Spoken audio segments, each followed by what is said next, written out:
respect for adults, and recovery of childhood. Sometimes technology moves so fast, legislation and society are left behind, choked by the dust of its precipitative advance. The invention of cannons to blast holes in castle walls, guns, steam engines in railways, the telephone, and almost as dramatic, the arrival of the internet, mobile phones, and now AI, a speck on the horizon, towering towards us, its size and impact unknown, all reform society. Change will not go away, however much dyed-in-the-wall, closed system, closed-mind, self-righteous utopians wish it were so.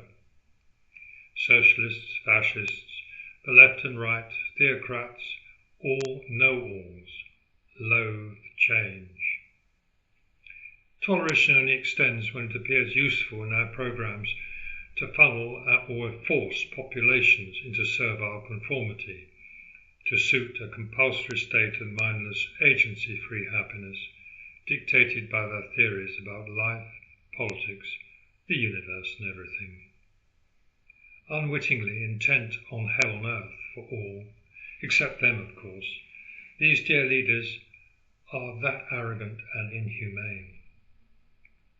In 1453, a huge cannon marked the end of Byzantium, the last gasp of the Roman Empire.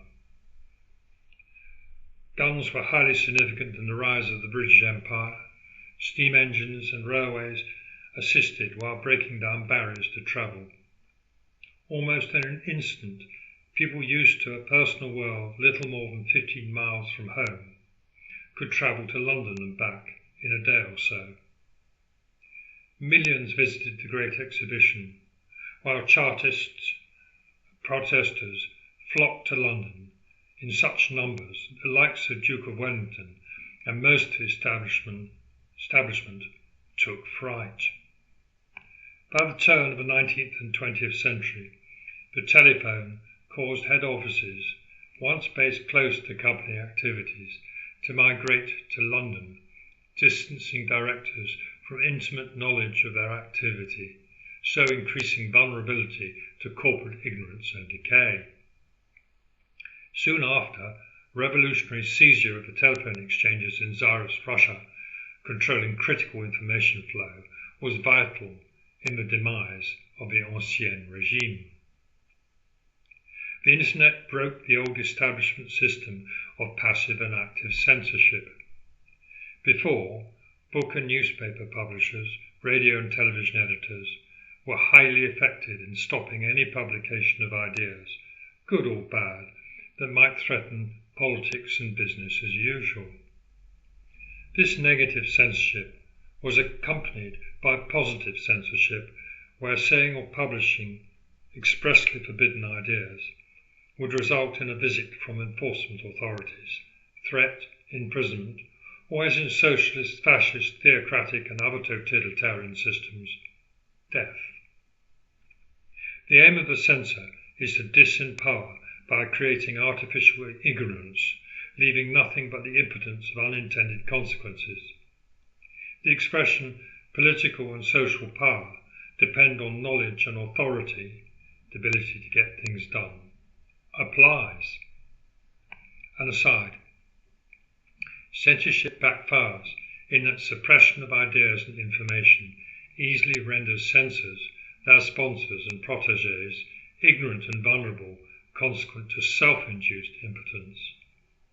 The more authoritarian a state, the more it can justify censorship for its survival, while, for the more democratic, the opposite applies. On the way to democracy, the management of censorship is the mark of sophisticated and mature politics. Deprived of knowledge, thanks to establishment censorship, people are stripped of agency. Agency assumes an ability to think for yourself, given knowledge necessary to make informed decisions in line with hopes and ambitions.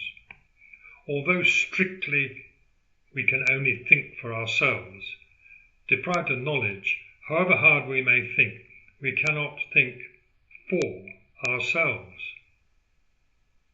In a state of artificial impotence, ignorance is foisted on us, and people are easy meat for ideologues intent on the final solution to political uncertainty, proselytizing ideology to save us from doubt, uncertainty, and the fear that they engineered.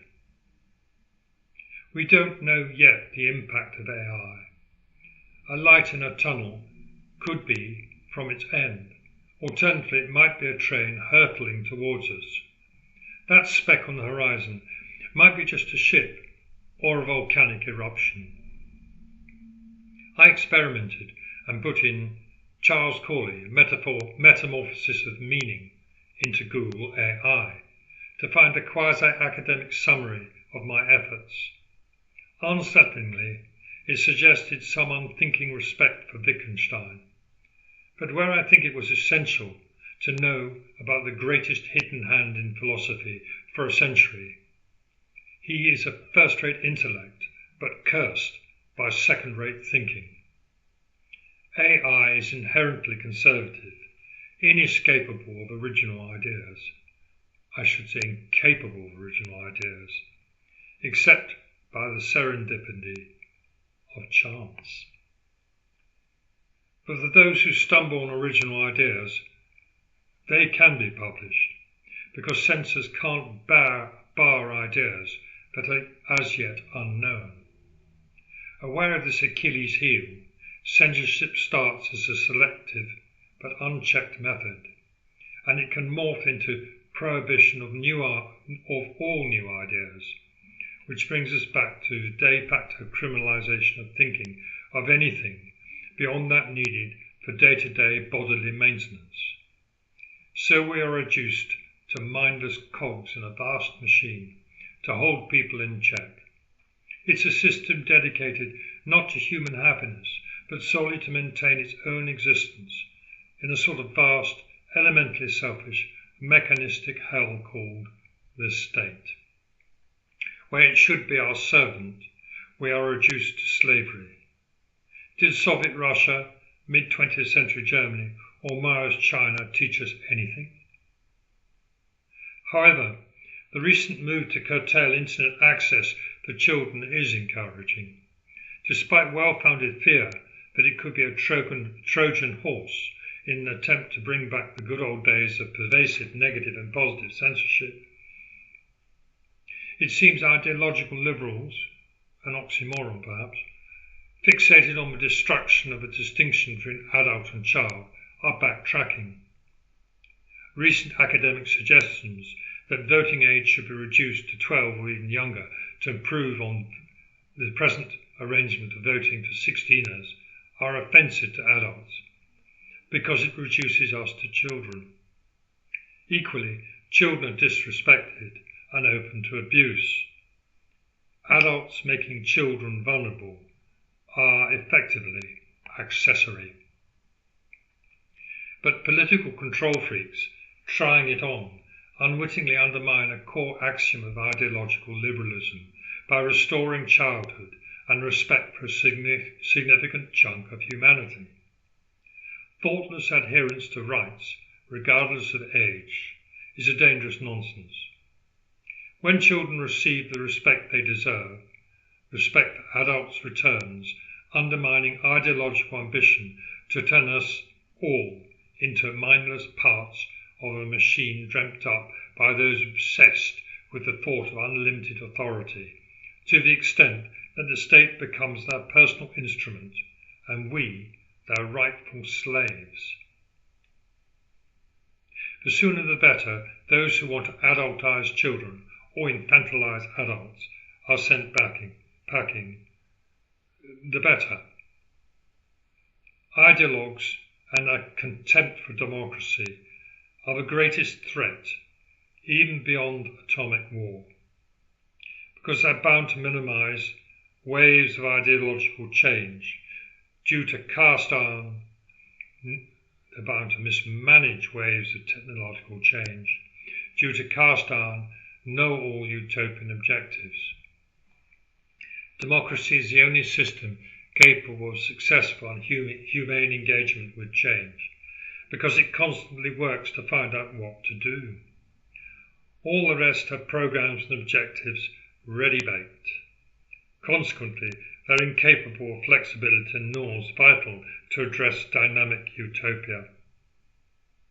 A constantly changing target, where demands of humanity and happiness remain constant, but the means of reaching them inevitably change.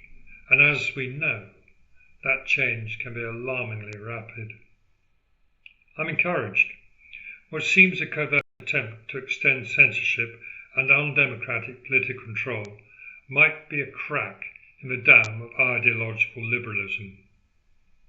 With any luck, if it breaks, it'll destroy the illusion that all political activity can be reduced to a left-right spectrum, an artificially restricted choice of flavours of utopianism, all bound to be authoritarian. There's some hope that politics might grow up.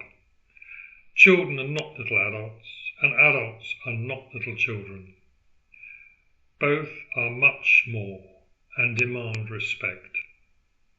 Appreciating what it is to grow up is a highly significant political development because it reverses the fashion to deny adult and childhood, reducing everyone to slavish, inhuman conformity, being neither.